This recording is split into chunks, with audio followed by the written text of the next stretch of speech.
In today's video, I'm going to teach you how to fix the table header on Confluence. If you've ever struggled with trying to keep your table headers visible while scrolling through documents on Confluence, you'll find these steps incredibly helpful.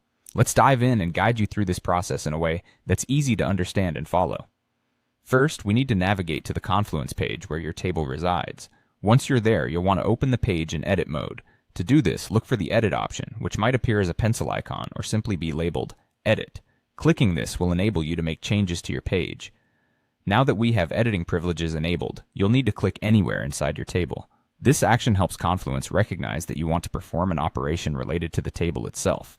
Don't worry if nothing visible happens immediately. This is just to prepare for the next step.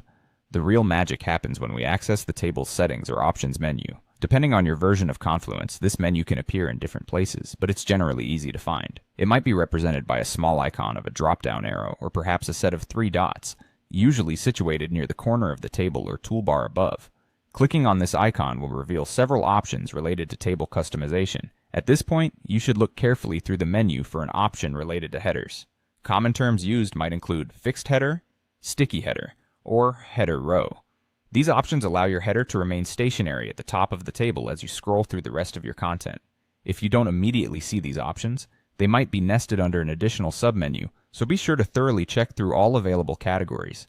Once you've found the correct option, simply enable the fixed or sticky header choice. This selection will ensure that your header row stays visible, providing a useful reference for all the data in your table without the need to constantly scroll back to the top. After enabling this feature, it's crucial to double-check that the first row of your table is indeed formatted as a header.